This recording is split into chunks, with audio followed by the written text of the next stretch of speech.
So today we're going to talk about the Final Destination franchise, which to me is one that I have always loved and enjoyed, and because of this YouTube channel I've been watching called Sinister Cinema Reviews, which go check him out. He's a really, really great horror aficionado. Like, he talks about so many different horror franchises and does such a great job at explaining all the reasons he likes them and why they're just legitimately good or bad.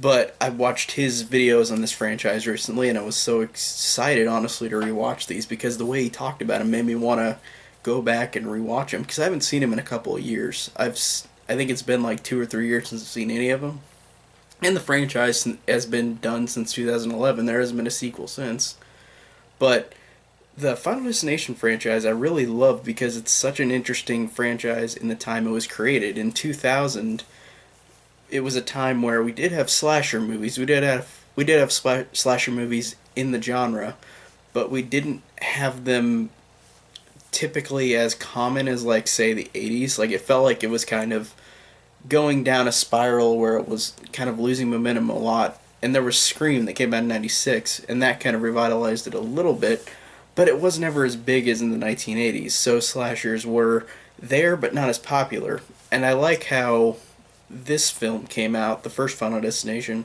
and it showed that you can have an interesting premise despite being the exact same kind of slasher movie where it's this group of teenagers who are getting killed off one by one, but by death supernaturally. Like, death is never actually seen, it's just an unseen force that gives all these kind of Rube Goldberg contraptions to where they get killed. But it's so interesting in how they do a great job in all of these movies, honestly, of just showing how a character's going to die and then they die in a different way that either you don't suspect because they have so many different little herrings in the scenes during these characters' moments before they die. And I think that this franchise is always great at doing that in all of them, even the fourth one, which I didn't think was that great, but this one, I think people will say it's probably the best one out of the films, and I could see that definitely. I really do like them all pretty evenly, besides the fourth one, which I just think is alright. But the other ones besides that one, I think, are all pretty much on equal footing. Like, they all have entertaining characters, and they all have entertaining deaths, and they all have great moments in them. And I like how this one, the first one, is a horror movie like the other ones, but this one I think has the most sincerity in it out of all the films. The second one has sincerity too, but this one I thought had the most because you get a lot more time in this movie with the main character Alex, who has the premonition of the plane crash, and he gets off with his friends. But you get moments of after it happens where everybody is grieving over what happened, and I think in all the other movies it's cut way shorter to where you don't care as much.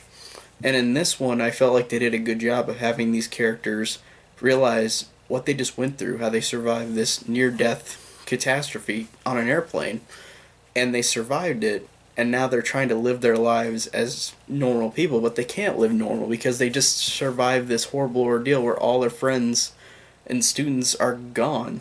And I really liked how they did take their time with this one, where as opposed to all the other ones, this one did have a good build up of having these characters realize what just happened and why, and it isn't as quick as the other sequels. And I think that it does a great job with caring for these characters, and it's hit or miss on all the other ones, but in this one I think they did a great job of making you care for these characters because there's a moment like with the main character Alex where he is watching TV after the incident and like is crying because like you see on the news that nobody has survived. There's nobody, and like it gives a moment of sincerity for this character because he is grieving.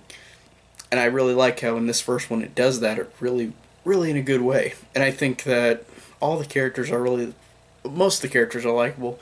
You've always got that dick character in these movies, but for the most part they are pretty much likable.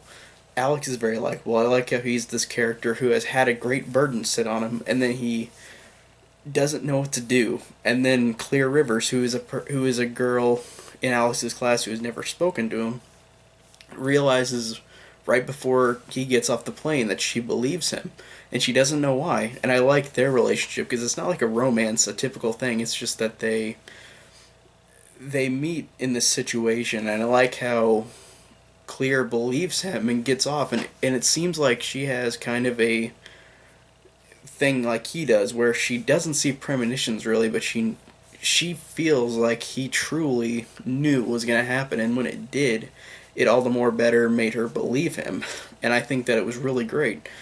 And between the two characters, Alex and Clear, like they have great sincerity between each other.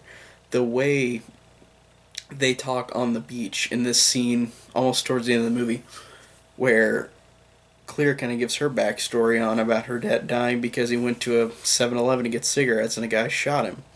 And there's a great line, and I love this line, and I love it mostly because of her performance, but there's a line where she says um,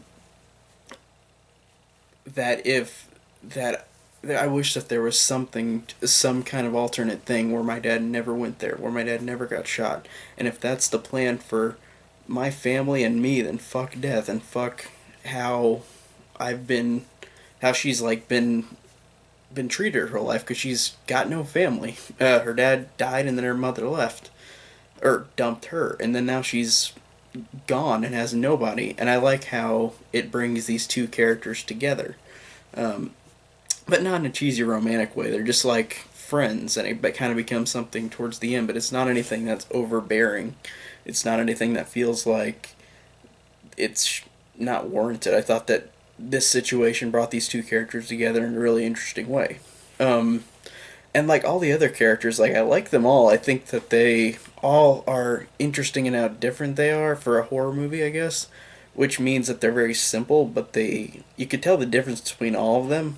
And I think that they all have, for the most part, likability. Besides Carter, who is the character in this movie, who's the stereotypical asshole character, but he even has something towards the end where you kind of do feel with him why he kind of changes towards the end too, and I think that that's cool that we don't usually get that with this dick character in horror movies. I feel like they always have this asshole character who you always want to die, and the sequels do that a lot in this franchise, where there's a lot of characters that you just want to get gone because they're so unlikable. And I think that this worked well with that Carter character, where he by the end wasn't as much of an asshole, like because of this situation. And I like how all these characters change because of this situation that they were in, and they survived. And I thought that that was really cool. And like I said, the idea of having death personified as a supernatural being killing them off, and not just somebody coming and slashing them. Like, it is interesting to see all the ways that they die, and it's fun. It's just entertaining. And these characters in the first one, I think, have great sincerity to them, and a lot of them are so likable, and they're all so interesting. And I like how a lot of these actors went on to do some better things, but I like their performances in these movies. I think that in this movie, I think that they did a really good job. Like, Devon Sawa is really good, Ali Larter's really good, Sean William Scott, who was just on American Pie the year before, is in this, and he is a dorky character who's the exact opposite of what his Stifler character was in American Pie. But like, they're all interesting characters. I think they're all fun and entertaining, and I think this is the one that has the most to where you can care about them in this movie. Like, it's way more of that than the sequels, and there's some sincerity in the sequels, but it's not like this one. This one, I think, does a great job of having likable characters and a very neat premise, and it's the first time it was done, so it's not overdone like people complain about in all the other films. So this one, I think, is really great, and I think it's one that people still do enjoy, and I definitely do, and I'm so glad I watched it again because I forgot how good it was, honestly. In a time where we have slasher movies, but usually they're either there's not that many being released, or they're not that great. They're usually pretty bad in the 90s. If with exceptions like Scream, like I think Scream's good, but like there's a lot of bad ones. And I liked how this one was a slasher with an interesting premise, with likable characters and a likable like a plot that is very interesting, and all and everything about it I think is a really really solid horror movie. And it's one that I'm glad people remember too. It's not one of those other crappy ones that people have forgotten about. This is one that stood its ground from whenever it was released, especially because of the sequels. But the first one itself, I think, is a really really solid horror movie, and I think that it's one that people should definitely rewatch because I found a lot of things I still love about it. But yeah, it's a great one, and I can't wait to talk about the sequels. But this one I think is the most likable one out of the bunch. But yeah, pretty much that's pretty much it on the first film. But this I'll talk about the second one next, and I'll talk to you guys next time.